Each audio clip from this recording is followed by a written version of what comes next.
Hello, good morning, FIBCom students. Hello, Good hello, morning, ma'am. good morning. Okay, let's start. So today I'm going to start our first unit, that concept of liberalization, privatization, and globalization. So first of all, we will write down that syllabus. Write down the syllabus. Do you have note and pen now? Yes or no? Yes, ma'am. हाँ, that first Yes, unit, ma'am. unit number 1, FC, unit number 1 से M2, यहाँ पे लिखा है आपका concept of liberalization, privatization and globalization. लिखा concept of liberalization, privatization and globalization. Unit number 2, human rights. Unit number 2, human rights.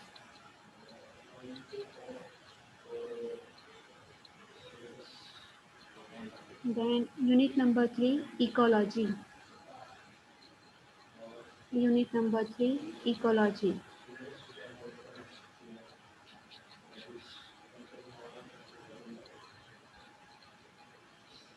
Are you writing now? Number 4, Yes, number ma'am. Yes, 4, ma'am. understanding stress and conflict. Understanding stress and conflict. And last wala, unit number 5, managing stress and conflict.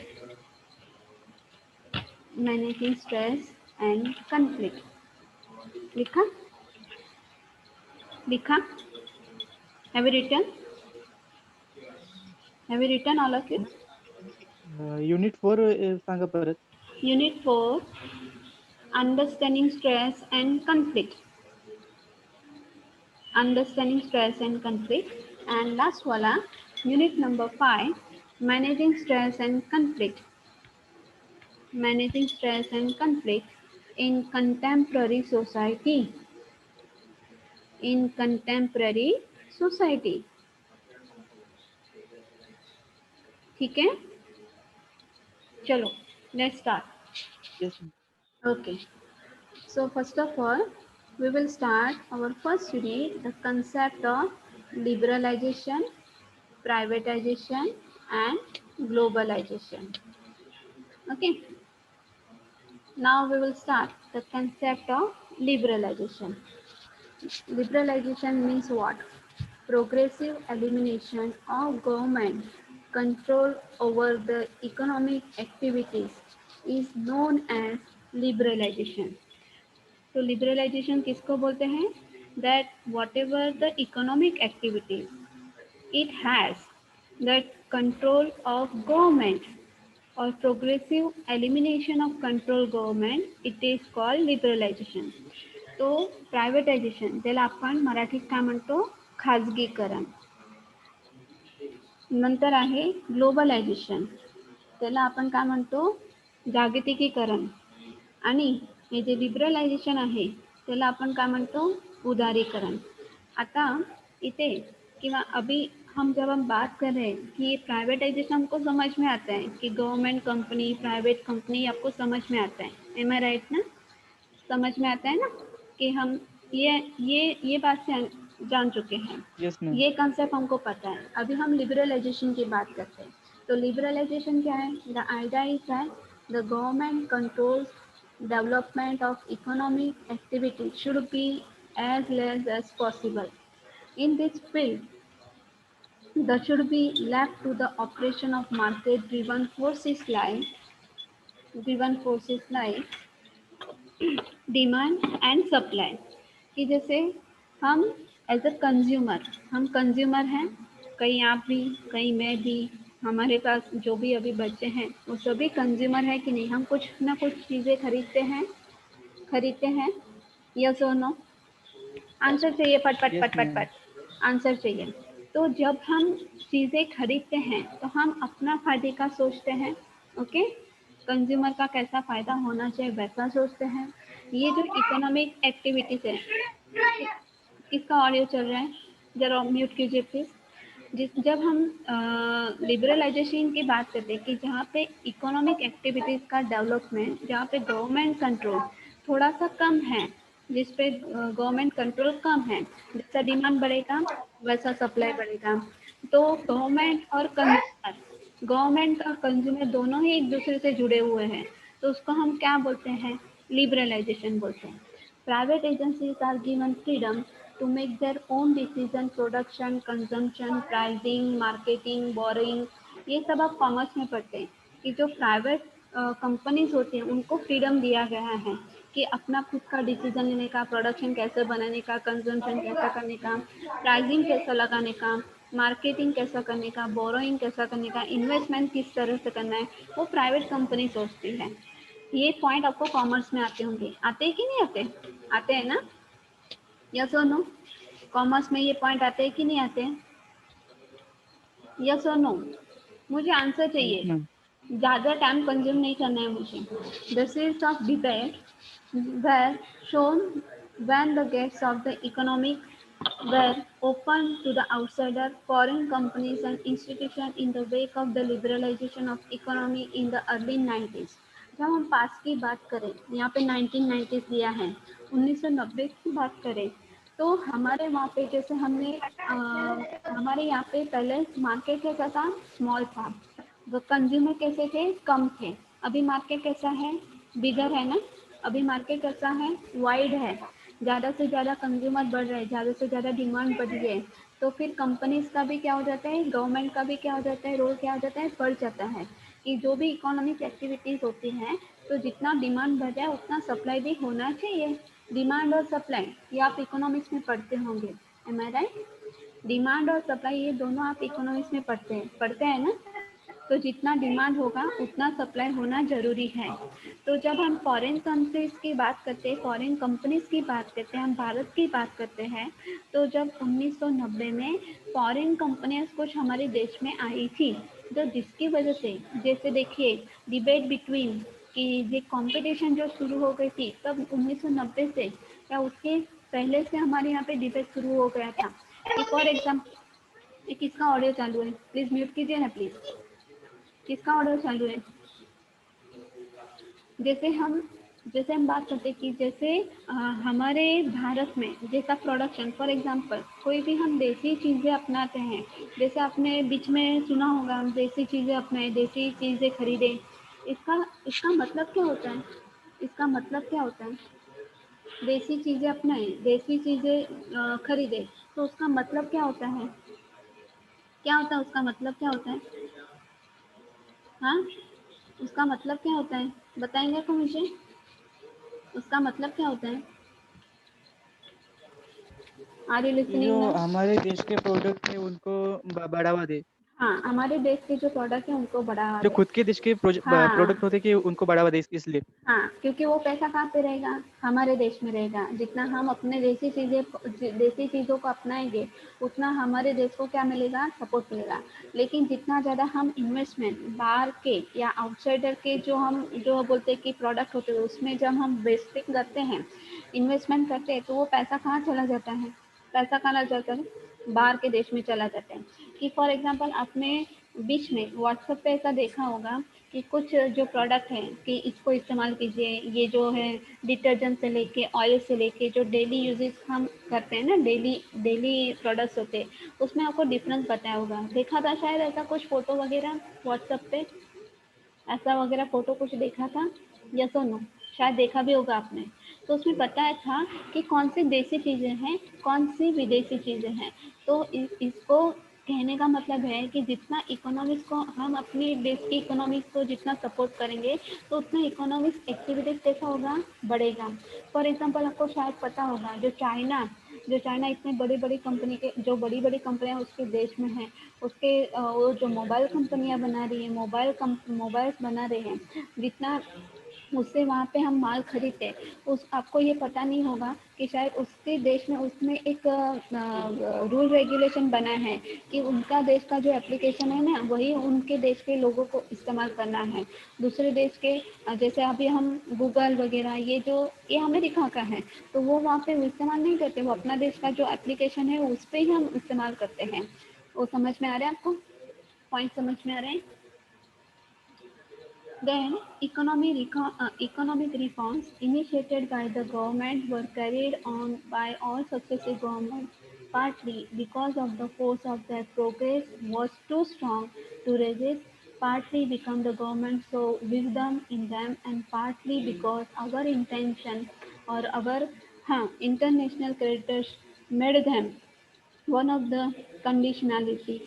तो उसमें क्या बताया गया है कि जितना economic reform हमारे government हमारे लिए लाती है, सक्सेसिव गवर्नमेंट के लिए वो जैसे कोई भी एक्टिविटीज़ हो तो उसमें ज़्यादा जब गवर्नमेंट का सपोर्ट रहता है तो प्रोग्रेसिव सपोर्ट रहता है, तो जितना जैसे आपको बताया कि इकोनॉमिक्स को लेके जितना हम उसको सपोर्टिव करेंगे हमारे देश को, तो वो कैसा होगा, तो गवर्नमेंट को सपोर्ट मिलेगा। और गवर्नमेंट क्या करते हैं, government show the wisdom in them, कि गवर्नमेंट उसका सपोर्ट देती है, और उसके बाद जो इंटरनेशनल क्रेडिटर्स हैं made them one of the one of their conditionalities, कि अगर अगर हमारी इकोनॉमिक एक्टिविटीज अच्छी है तो फिर इंटरनेशनल ट्रेड कैसा रहेगा, हमारे लिए अच्छा रहेगा।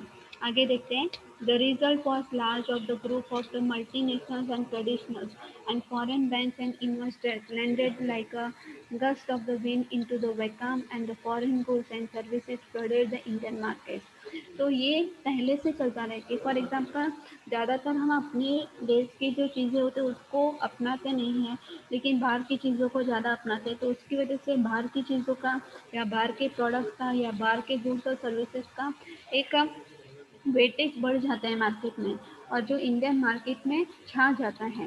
That Indian conservative culture started becoming consumerist culture. जैसे मैंने अभी बताया, कंझ्युमरिस्ट मीन्स ग्राहक, ज्याला आपण ग्राहक म्हणतो, ग्राहक म्हणून आपण बऱ्याचशा गोष्टी आपल्या देशातला न घेता आपण बाहेरच्या देशातला करतो, आणि त्याच्यामुळे काय होतं, कि बाबा जो इंडियन कल्चर है, जो इंडियन कल्चर है वो क्या हो जाता है, कंज्यूमरिस्ट कल्चर बन जाता है। अब ये पॉइंट समझा?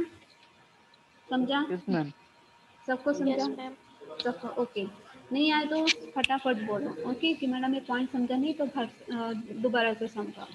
दूसरा है इम्पैक्ट ऑफ लिबरलाइजेशन। तो जो लिबरलाइजेशन की इम्पैक्ट होती है वो हमें कहाँ कहाँ पे दिखाई देती है। तो सबसे पहला पॉइंट दिया है यहाँ पे economic college. When Indian market started getting flooded with the foreign goods, Indian goods were pushed to the second place। ये बात तो सही है कि जैसे हम अपने देश की चीज़ें छोड़कर जब दूसरे देश को ज़्यादा हम प्रोडक्ट इस्तेमाल करते हैं तो वो मार्केट में छा जाता है, मैंने अभी बोला। और जो हमारा जो इंडियन प्रोडक्ट है वो सेकंड प्लेस पे चला जाता है। The Indian mindset is condition to think not without the reason that the foreign goods are better in the quality. हमारी सबका सोच कैसा है कि हाँ बाबा जो फॉरेन गुड्स हैं वो ज़्यादा अच्छे हैं, हमारी इंडियन क्वालिटी से ज़्यादा अच्छे हैं। कि for example as a consumer मैं आपको बात बता दूँ, अगर मैं कोई दुकान में जाती हूँ, अगर आप कोई दुकान में जाते हैं, प्रोडक्ट अच्छा है लेकिन उसका प्राइस थोड़ा कम है, जब आप प्रोडक्ट की प्राइस निकालते हैं हर जगह पे तो वो प्रोडक्ट का प्राइस आपको पता चलता है। वही चीज़ अगर कोई सस्ते में मीन्स थोड़ा सा लेस दे रहा है तो आपको थोड़ा सा डाउट होगा, थोड़ा सा डाउट आएगा मन में यस कि मैम। कि क्यों Yes, इतना ma'am. सस्ता बेच रहा है, इतना सस्ता क्यों बेच रहा है। हमारा माइंड से क्या है, जितना सस्ता है उतना अच्छा नहीं होगा, प्रोडक्ट अच्छा नहीं होगा, जैसे हम सोचते हैं। ओके, और ज़्यादा महंगा भी इतना अच्छा होता है ऐसा ज़रूरी नहीं ना, जितना महंगा आप चीज़ लेंगे उतना ज़्यादा ज़रूरी नहीं कि उतना ही अच्छा होगा। ओके, कि फॉर एग्जांपल जो चीज़ें, फॉर एग्जांपल जो टूथब्रश की बात करते हैं, मैं एक आपको सिंपल सा टूथब्रश की बात करती हूँ, एग्जांपल देती हूँ। ओके, कि जो टूथब्रश हम ओरल बी कितने में आते हैं, ओरल बी का टूथब्रश कितने में आता है बताइए मुझे, कितने में आते हैं ओरल बी, ओरल बी का टूथब्रश कितने में आता है, इस्तेमाल करते हैं ना आप टूथब्रश, तो वो टूथब्रश कितने में आते हैं, आपको पता है, प्राइस पता है, यस और नो, पट पट मला उत्तर हवे। प्राइस पता है यस आपको? मैम। कितने का आता है वो? कितने का आता है वो? कितने का आता है? वो आता है, I think one brush is 60-70 rupees, am I right? One brush is 60-70 ma'am. Rupees. और दूसरा जो ब्रश आता है, कि दूसरा जो हमारे देशी कंपनी का लेते हैं, हमारे देश का लेते हैं, वो 30-40 में मिलता है। अगर आप रोड पे ले रहे हैं तो वो 10 रुपीज़ 20 में मिलते हैं, वही नहीं, पर ऐसा कि क्वालिटी में यहाँ पे डिफरेंस दिखा देते हैं। लेकिन हमारा जो इंडियन माइंडसेट है ना, वो क्या तय करता है कि हाँ, बाहर का चीज़ें ले रही है, बाहर के चीज़ें प्रोडक्ट इस्तेमाल कर रहे हैं, तो वो ज़्यादा अच्छा होगा। कि फॉर एग्जांपल कॉस्मेटिक की बात करती हूँ, तो जब जो कॉस्मेटिक की बात आती है तो वो ज़्यादा लेडीज़ से कंसर्न होता है। तो कोई भी लेडीज़, कि फॉर एग्जांपल कोई भी हो, तो ज़्यादातर जो हम बोलते हैं ना कि जो समझदार जो औरतें होती है, वो ज़्यादातर आयुर्वेदिक या जो हम बोलते हैं कि जो घरेलू उपचार होते हैं, उस पर ज़्यादा ध्यान देती है। कि जो फॉर एग्जांपल जो कुछ हम बोलते हैं कि मोस्ट प्रोबेबली तो अभी जो मार्केट में फॉरेन प्रोडक्ट ज़्यादा इस्तेमाल किया जाता है। फॉर एग्जांपल लॉरियल शैम्पू, आप सब इस्तेमाल भी करते होंगे, करते कि नहीं करते हैं? करते हैं, करते हैं लॉरियल शैम्पू, यस और नो? यस और no? Hello? Hello? Hello? L'Oreal shampoo इस्तेमाल करते हैं? उसका प्राइस ज़्यादा है, वो क्योंकि वो बाहर का प्रोडक्ट है। उसका ब्रांड एम्बेसडर कौन है? उसका ब्रांड एम्बेसडर कौन है? कौन है? उसका ब्रांड एम्बेसडर कौन है? कौन है उसका ब्रांड एम्बेसडर?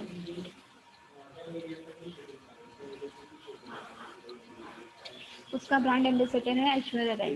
पर हम लोग ये सोचते नहीं हैं कि अगर उसका ब्रांड एम्बेसडर ऐश्वर्या राय है तो वो उन्होंने भी इस्तेमाल किया है या नहीं। लेकिन कभी कभी तो ऐसा होता है कि ब्रांड एम्बेसडर देख के भी हम वो चीज़ें खरीदने लगते हैं, कि अगर हमारे पॉकेट मनी के बजट में वो बैठता नहीं तो भी हम खरीदने जाते हैं। So that is the thing. As a result, the people will make a short shift of the local goods, and the domestic manufacturers will not be able to sell their goods. तो उसकी वजह से क्या होता है कि जितना foreign product आता है उसकी वजह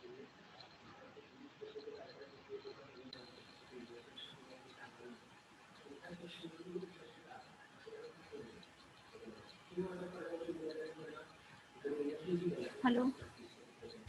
हेलो? हेलो? Yes ma'am. हाँ, तो हम कहाँ थे कि जितना ज़्यादा बाहर का फॉरेन प्रोडक्ट्स होता है तो उसकी वजह से क्या होता है, डोमेस्टिक जो मैन्युफैक्चरर हैं उनको ज़्यादा झटके बैठते हैं। So there will be the problem of closure of Indian industry and India's sickness and unemployment, poverty, social unrest and economic collapse. तो इसकी वजह से क्या होता है कि वो एक चेन दूसरी चेन से जुड़ा है, एक फैक्टर दूसरे फैक्टर से जुड़ा है। कि फॉर एग्जांपल हम जब हमारे देश का माल नहीं खरीदते हैं, हमारे देश के व्यापारियों को हम सपोर्ट नहीं करते हैं, तो वो सब पैसा कहाँ चला जाता है, बाहर चला जाता है। तो इसकी वजह से क्या होता है कि मैन्युफैक्चरर्स बंद हो जाते हैं, इंडस्ट्री बंद हो जाती है, फिर अनएम्प्लॉयमेंट बढ़ जाता है, पॉवर्टी बढ़ जाती है, सोशल अनरेस्ट बढ़ जाता है और इकोनॉमिक कॉलेज भी बढ़ता दिखाई देता है। समझा पॉइंट? पॉइंट समझा? यस और नो? पॉइंट समझा? यस और नो? नो मैम। नहीं समझा? हेलो? नहीं समझा? नहीं मैम। ओके। हाँ मैम। एक बार फिर से बताइए। हाँ, क्या होता है कि जैसे मैंने अभी आपको बताया कि फॉर एग्जांपल मेरा फॉर एग्जांपल मेरे पास, कि मैं एक शॉपकीपर हूँ, okay, assume that I am a shopkeeper, और मेरे पास हम बोलते हैं कि आपके कॉलेज के रिलेटेड जो बुक्स वगैरह हैं या स्टेशनरी का दुकान है मेरा, समझा? ओके, तो स्टेशनरी का दुकान है, मेरे यहाँ पे चीज़ें रीज़नेबल प्राइस पे मिलती है। लेकिन अगर कोई फॉरेन प्रोडक्ट का माल आ गया, कि फॉर एग्जांपल पेंसिल है या कंपास बॉक्स है या कुछ भी जो राइटिंग पैड होता है, वो थोड़ा ज़्यादा अट्रैक्टिव होगा, वो ज़्यादा थोड़ा महंगा होगा, तो आप क्या लेना पसंद करेंगे? आप क्या लेना पसंद करें एज अ स्टूडेंट? आप क्या लेना पसंद, उसका प्राइस भी बड़ा है, तो आप क्या लेना पसंद करेंगे? क्या लेना पसंद करेंगे? जो थोड़ा सा सस्ता मिलता है, रिजनेबल है। रीजनेबल प्राइस है वही लेंगे। वो ही लेंगे। लेकिन कभी कभी आपका मन होगा ना कि मैं ये खरीदूं, मैं वो खरीदूं, मैं अच्छी वाली चीज़ लूं, अच्छी वाली कॉलेज बैग मेरे पास होनी चाहिए, अच्छी वाली बॉटल होनी चाहिए, वाटर बॉटल होनी चाहिए, सब कुछ जो जो भी आप इस्तेमाल करते हैं वो। ओके। तो ये इसका मतलब क्या हो जाता है कि जब आप फॉरेन चीज़ें खरीदे तो वो पैसा किधर चला जाता है, फॉरेन प्रोडक्टर के पास चला जाता है, फॉरेन मैन्युफैक्चरर्स के पास चला जाता है। कि फॉर एग्जांपल आपको दूसरा एग्जांपल देती हूँ कि जैसे हम घड़ी पहनते हैं ना, हाथ में घड़ी पहनते हैं कि नहीं पहनते हैं, घड़ी पहनते हैं ना, यस और नो, घड़ी Yes, पहनते ma'am. हैं। ओके। तो कुछ कंपनियां हमारी इंडियन है, फिर भी हम इंडियन कंपनी की घड़ी नहीं पहनते हैं, तो ज़्यादा महंगी वाली बाजार में थोड़े से सस्ते दाम में या सेल में लगी है तो वैसी घड़ी खरीदते हैं। तो वो पैसा किधर चला जाता है, हमारे इंडियन मैन्युफैक्चर के पास आएगा या बाहर चला जाएगा, कैसे चला जाएगा, बाहर चला जाएगा ना, मैन्युफैक्चर के पास बाहर चले जाएगा। तो इसकी वजह से क्या होगा, इसकी वजह से क्या होगा, इसकी वजह से क्या होगा, वो पैसा बाहर चले तो हमारी इंडियन इंडस्ट्री को क्या होगा, लॉस होगा ना। कि जितना मैन्युफैक्चरिंग जितना पहले बढ़ रहा था, अभी उतना मैन्युफैक्चरिंग हो नहीं रहा है क्योंकि सेलिंग नहीं हो रहा है। कि फॉर एग्जांपल मार्केट में सेल करना है तो सप्लाई सप्लाई होता है, लेकिन डिमांड भी तो होना चाहिए ना, डिमांड और सप्लाई दोनों पे डिपेंड रहते हैं। अभी समझो, अभी समझा, do you Yes, understand ma'am. Right now? Okay. अभी हम Yes, ma'am. अभी देखते हैं दूसरा point, cultural college in Indian culture is rich, moralistic, promote the human and ethical values. It is getting fast eroded by materialistic, hedonist and mammonist Western culture, which is imported along with the foreign goods. This can have far-reaching, this can have far-reaching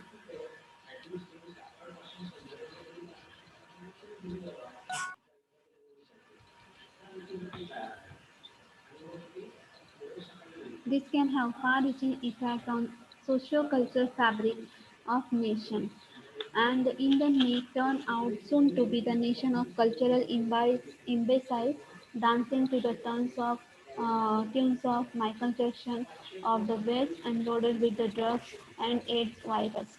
okay.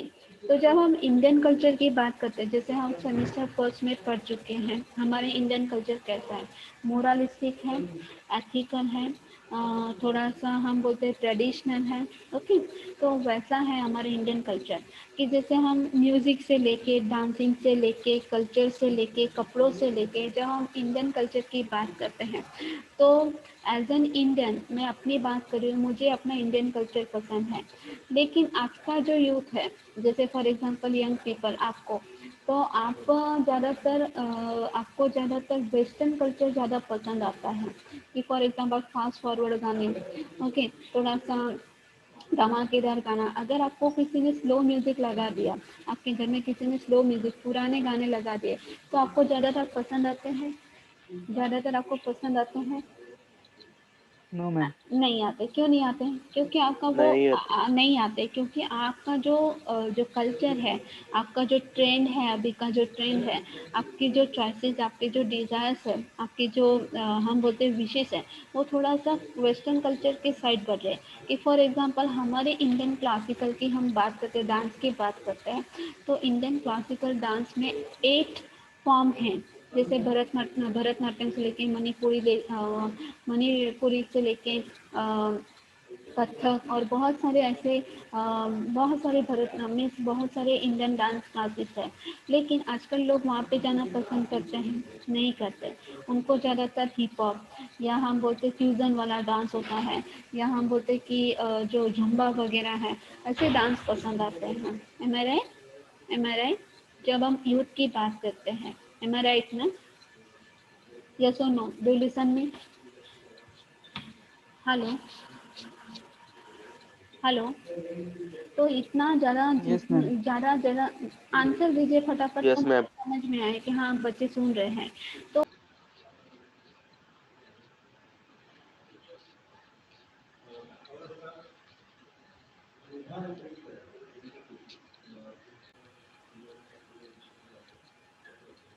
उसकी वजह से क्या होता है कि हाँ बाबा, ज़्यादातर हमको वैसे डांसेस या वैसे वेस्टर्न कल्चर्स ज़्यादा हमको पसंद आते हैं। फॉर एग्जांपल हम जब कपड़ों की बात करते हैं, ओके। तो हमारा जो इंडियन ट्रेडिशन है, तो पुराने ज़माने में जैसे लोग कुर्ता धोती वगैरह ऐसा सब कुछ पहनते थे, लेकिन आज लोग क्या पहनते हैं, पैंट शर्ट पहनते हैं, जो हमारा कल्चर नहीं है, लेकिन फिर भी हम वेस्टर्न कल्चर को ज़्यादातर अपनाते हैं।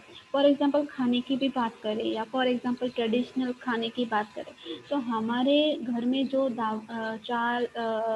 जो हमारे घर में चावल दाल रोटी सब्जी ऐसे बनाए जाते हैं, लेकिन आजकल लोग पिज़्ज़ा बर्गर फ्रेंचीज या सब कुछ इस तरह का खाना पसंद करते हैं, चाइनीज़ खाना पसंद करते हैं, तो वो क्या है, एक वेस्टर्न कल्चर की और हमारा इंडियन सोसाइटी बढ़ रहा है, ऐसे हमको दिखाई देता है। अभी ये पॉइंट समझ में आ रहा है? ये पॉइंट समझ में आ रहा है? Yes, yes. ma'am. हाँ।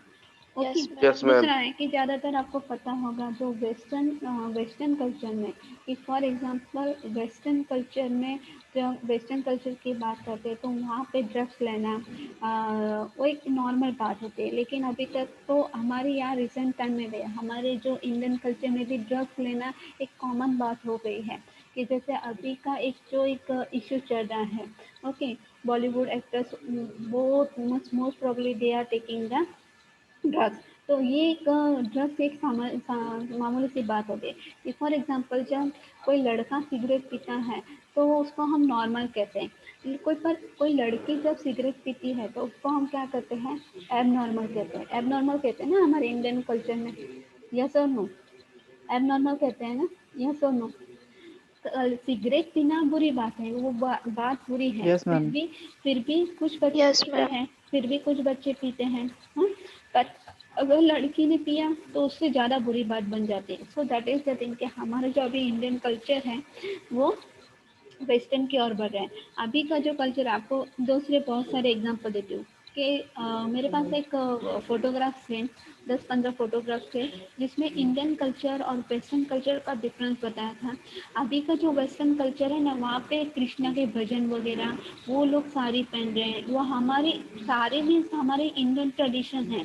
कि हमारे जो इंडियन लड़कियां हैं अभी वो शॉर्ट स्कर्ट पहन रही है या शॉर्ट्स पहन रही है, पैंट शर्ट पहन रही है, टॉप पहन रहे हैं।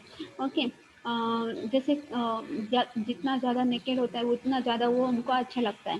तो दैट इज़ द थिंग कि हमारा इंडियन कल्चर बदल रहा है, लेकिन वो हमारा कल्चर एक्सेप्ट करें, हम उनका कल्चर एक्सेप्ट करें, एक्सेप्ट करना वक्त के साथ चलना अच्छी बात है, लेकिन हमारा जो ओरिजिनलिटी है वो हमको भूलना नहीं चाहिए। समझ में आ रहे हैं? Do understand? Yes, ma'am. Okay, the above two arguments do contain the same elements of the truth. It should not be the ignore that the liberalization and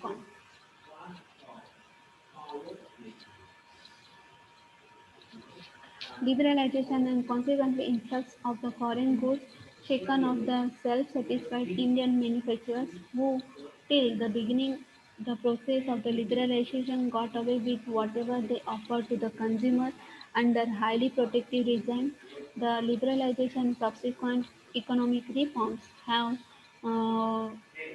have developed the keen competition in the Indian market among the foreign companies on the one hand and between the foreign and Indian companies on the other hand. This led to the price wars and discount sale of the goods manufacturers by the foreign companies as well as Indian companies. तो जब हम Indian culture और foreign culture की बात करते हैं, तो Indian culture और फॉरेन कल्चर के कंपटीशन, ये जो हमें दो पॉइंट हमने डिस्कस किए, इकोनॉमिक कॉलर्स और कल्चरल कॉलर्स, तो ये बताते हैं कि ज़्यादा से ज़्यादा मार्केट में अभी ये कंपटीशन बढ़ रही है। हर एक जन अपने मार्केट में अपना मार्केट बढ़ाने के लिए, अपना स्थान उसको अपने अपने प्लेस को उसको एस्टेब्लिश करने के लिए ज़्यादा से ज़्यादा सेलिंग पे ज़्यादा ध्यान देते हैं। पर सेलिंग में भी वो ज़्यादातर आपको डिस्काउंट पे दिया जाता है। कि फॉर एग्जांपल आपने देखा होगा कि अगर दिवाली का टाइम है तो अमेज़न सेल लगा देता है कि इतने से इतने साल तक, इतने से इतने दिन तक सेल होगा। बिग बाज़ार का भी आपने सेल सुना होगा कि बिग बाज़ार में भी अभी इतने से इतने देर तक सेल लगा, क्योंकि वो कमाने के दिन होते हैं। तो जिससे क्या होता है कि इंडियन मैन्युफैक्चरर्स पे ज़्यादा इफेक्ट दिखाई देता है। समझ में आ रहा है? समझ में आ रहा है? यस और नो? Ma'am, परत सांगा ना. ये फॉर मैम एग्जांपल फिर से बिग बोलो एक बार. बिग बाजार नाम सुना होगा। ओके, ये सब बहुत बड़े बड़े मॉल होते हैं, बिग बाजार, अमेजोन वगैरह। अमेजोन पे आप चीज़ें लेते हैं, वो मुझे और बताने की जरूरत है। लेकिन जब दीपावली का टाइम होता है, कि जब हमारे इंडियन फेस्टिवल का टाइम होता है, तो उसी टाइम वो सेल निकालते कि नहीं निकालते? निकालते हैं ना? यस और नो? हम्म। यस और no? Hello? Yes ma'am. Yes, निकालते हैं। और यस मैम। उसकी वजह से क्या होता है, जो डोमेस्टिक लोकल्स है या डोमेस्टिक मैन्युफैक्चरर्स है, तो ये सेल निकलने की वजह से क्या होता है, डोमेस्टिक मैन्युफैक्चरर्स पे क्या होता है, इम्पैक्ट ज़्यादा दिखा देता है। अभी वो कंज्यूमर होगा तो वो क्या सोचेगा, अमेजोन पे इतना घर पे बैठे सस्ता माल मिलता है, लेकिन वो सोचेगा, ये नहीं सोचेगा कि वो माल कैसा होगा, कितने साल का होगा, क्यों सेल में लगाया है, वो नहीं सोचेगा। मुझे सेल मिल रहा है, मुझे डिस्काउंट मिल रहा है, डिस्काउंट मुफ्त में मिल रहा है, तो हम सभी खरीदी करने में लग जाते हैं। Am I right? खरीदी भी करने का। पर जो समझदार यस मैम। नागरिक होता है या समझदार ग्राहक होता है, वो दुकान में जाके उसको प्राइस निकाल के उसी डोमेस्टिक लोकल से मैन्युफैक्चरर से लेगा, क्योंकि वो जानता है कि अगर मुझे चेंज भी करना है तो मेरा डोमेस्टिक मैन्युफैक्चरर वहाँ पे चेंज करके देगा। तो मैं तो इस मामले में ज़्यादातर अपने इंडियन मैन्युफैक्चरर्स को ज़्यादा सपोर्ट करती हूँ, क्योंकि जितना इंडियन मैन्युफैक्चर को ज़्यादा सपोर्ट करेंगे, उतना हमारा इकोनॉमिक्स एक्टिविटी बढ़ेगा। हमको बाहर, हमारा देश का जो पैसा है वो बाहर नहीं जाएगा। समझा? समझा? Do understand? Do understand? Yes yes. Ma'am. Okay, दूसरा आपको एक एग्जांपल देती हूँ कि जब आप इंडियन फैक्ट्रीज देखते हैं, इंडियन फैक्ट्रीज, डिस्कवरी पे इंडियन फैक्ट्रीज लिखते हैं, इंडियन फैक्ट्रीज, इंडियन फैक्ट्रीज हाँ लिखते हैं। मैम। हाँ, तो उसमें आप ज़रूर देखिए कि कभी वो प्रोग्राम लगेगा ना, तो आप ज़रूर देखिए कि फॉर एग्जांपल जो हम परफ्यूम इस्तेमाल करते हैं ना, परफ्यूम हम इस्तेमाल करते हैं, ये जो हम स्प्रे इस्तेमाल करते हैं, परफ्यूम लगाते हैं ना आप, तो वो हमारा जो इंडियन कल्चर का जो हमारा जो हम बोलते हैं ना, उसका प्राइस देखिए, और बाहर से जो परफ्यूम्स आते हैं ना, उसका प्राइस देखिए कितना है। जो ओरिजिनलिटी आपको दिखाई देगा ना, कि बाबा कुछ चीज़ें हमारे इंडिया में कुछ नायाब हैं, या कुछ फर्नीचर की बात करते हैं, या कुछ कला कारीगरी की बात करते हैं, या फैब्रिक हम बोलते हैं कि उसकी बात करते हैं, तो ज़्यादातर आपको इंडियन सोसाइटी में ज़्यादा दिखाई देगा, और बाहर की कंपनी में आपको ज़्यादा नज़र नहीं आएगा। फिर भी हम जैसे अभी अभी बहुत मीन्स 10-12 साल से हमारे यहाँ पे बिग बाज़ार वगैरह, या मैं ज़्यादातर मुझे पता है, तो पहले ऐसा मॉल वगैरह नहीं था। तब पहला डोमेस्टिक मार्केट था, डोमेस्टिक लोकल मैन्युफैक्चरर्स थे। अभी मॉल होने की वजह से क्या होता है, लोग मॉल की ओर दौड़ने लगते हैं, तो जिसकी वजह से उसकी इम्पैक्ट हमारे डोमेस्टिक मैन्युफैक्चरर्स पे, डोमेस्टिक मर्चेंट पे, वहाँ पे ज़्यादा दिखाई देती है। समझ में आ रहा है? समझ में आ यस रहा मैम। है? Okay, yes ma'am. आगे का पॉइंट देखते हैं, तीसरा वाला point, increasing inequalities. Liberalisation is based on the capitalist ideas, thus the consumerism and blatant exhibitionism of money flourishes in the liberalized environment, but it has very little offer to the large underprivileged section of the society. The major beneficiaries of the economic liberalization have been in the cities and the towns, and its benefits have not been percolated to suburbs and the villages. The following are the some of the inequalities that have noticed after adopting the policy of liberalization. तो increasing inequalities की, जैसे for example economic activities जैसे बढ़ जाती है, तो उसकी वजह से क्या होता है कि उसकी इम्पैक्ट ज़्यादातर हम कहाँ पे दिखाई देती है, सिटीज़ और टाउन्स में दिखाई देती है। जैसा ज़्यादातर मटीरियलिज्म हमको ज़्यादातर टाउन्स और सिटीज़ में दिखाई देती है। कहीं आपने देखा है, कभी कोई गांव में देखा है मॉल बना है? देखा है आपने गांव में मॉल बना नो है? मैम, कभी नहीं। गांव के नो लोग वहाँ मैम। पे जा रहे हैं? नहीं देखा है। जो किसान होता है, आपको शायद ये पता होगा, तो जो किसान होता है उसको 2 टाइम की रोटी भी मिल जाए ना, जो कड़ी धूप में अपनी एरिया। किसका चल रहा है ऑडियो? म्यूट कीजिए प्लीज जरा। तेवढे एवढे एवढे एवढे आहेत ना, एवढे उन्हाचे आहेत पुढचे, उन्हाचे तुमच्या सूरज, सूर्यप्रकाश भेटतो. सूरज अपना ऑडियो म्यूट कीजिए प्लीज। आली तू संगली 6 वाजता. बाकी बच्चों को भी सुनाई दे रहा है? ये कन्वर्सेशन बाकी बच्चों को भी सुनाई यस दे रहा मैम। है? जरा अपना ऑडियो म्यूट Yes, कीजिए ma'am. प्लीज, जो कोई भी बोल रहा है Yes, ma'am. बीच Yes, में। ma'am. ओके, हम कहाँ थे? तो जब हम आपको शायद मैं आपको किसान की बात कर रही कि जो किसान होता है तो अपनी एरिया कड़ी धूप में वो लगाता है, कभी उसको 2 टाइम खाने को मिलता है, तो वो कभी मॉल में नहीं जाएगा, मॉल में चीज़ें लेने नहीं जाएगा, वो सस्ती वाली अपने बजट में, जैसे हम मिडिल क्लास की बात करते हैं, हम सब मिडिल क्लास से हैं, ओके, तो हम ज़्यादातर हाँ कभी कभार घूमने जा सकते हैं, लेकिन हम हर रोज़ मॉल में जा सकते हैं? हम हर रोज़ मॉल में जा No, ma'am. सकते हैं? नहीं जा सकते, हम लोग हर रोज़ मॉल में नहीं जा सकते क्योंकि वो हमारे पॉकेट मनी के बजट में बैठता ही नहीं। तो उसके वजह से क्या होता है कि इकोनॉमिक्स इनइक्वालिटीज, इंक्रीजिंग इनइक्वालिटीज, कि आपको ऐसा है, मैंने जैसे पहले बताया कि हमारे इंडियन माइंडसेट इतना ऐसा होना कि बाहर की चीज़ें बहुत अच्छी है, हमारे देश की चीज़ें अच्छी नहीं है। तो अभी आगे देखते हैं कि उसमें पॉइंट कौन से। Increasing in unemployment opportunities due to the opening of the economy has happened in the country। तो जो एम्प्लॉयमेंट अपॉर्चुनिटीज़ होती हैं कि ये लिबरलाइजेशन एक्टिविटीज़ की वजह से क्या होती है कि जैसा बाहर पैसा चले जाते हैं वो अनएम्प्लॉयमेंट एक्टिविटीज़ बढ़ जाती हैं, और उसकी वजह से क्या होता है कि एक ये इम्पैक्ट भी होता है और दूसरा इम्पैक्ट होता है कि एम्प्लॉयमेंट अपॉर्चुनिटी में बढ़ा भी होता है। कि फॉर एग्जांपल कि जैसे मॉल में कोई लोग काम कर रहे हैं, तो आपने शायद देखा होगा बिग बाज़ार में, मॉल में, ओके, तो उसमें बहुत सारे जो वर्कर्स होते हैं वो जैसे वर्कर्स होते हैं तो पूरा सुबह से लेके शाम तक जब तक वो मॉल ओपन है वहाँ पे आपको काम करते हुए दिखाई देता है, दिखाई देता है ना? दिखाई देता है ना? यस और नो? यस और नो? Yes, hello. ma'am. हाँ, दूसरा होता है rural masses still starving for the basic health. जैसे मैंने अभी बताया कि जो रूरल मासेस है, जो गांव के लोग हैं, उनको बेसिक फैसिलिटीज़ भी नहीं मिलती है। Next, the 2 square meals day the still luxury for the many people. कुछ लोगों के लिए 2 टाइम खाना मिलना उनके लिए एक बहुत बड़ी बात होती है। नेक्स्ट पॉइंट है the disparity of income and wealth between the have and have not growing day by day. कि जैसे फॉर एग्जांपल हमारा जितना इनकम है, कि ज़्यादातर जितना इनकम है उससे ज़्यादा हमको ऑलवेज डिज़ायर कि मैं और कमाऊँ, मैं और कमाऊँ, मेरा और बंगला हो, मेरे और गाड़ी हो, मेरा सब कुछ लग्जरी कंफर्ट में या कंफर्ट जोन में मैं अपना लाइफ जीऊँ। तो वो उसके बीच है और है नहीं, जो मेरे पास नहीं है उसके बीच हम कंफ्यूज हो जाते हैं, उसके पीछे ही लग जाते हैं।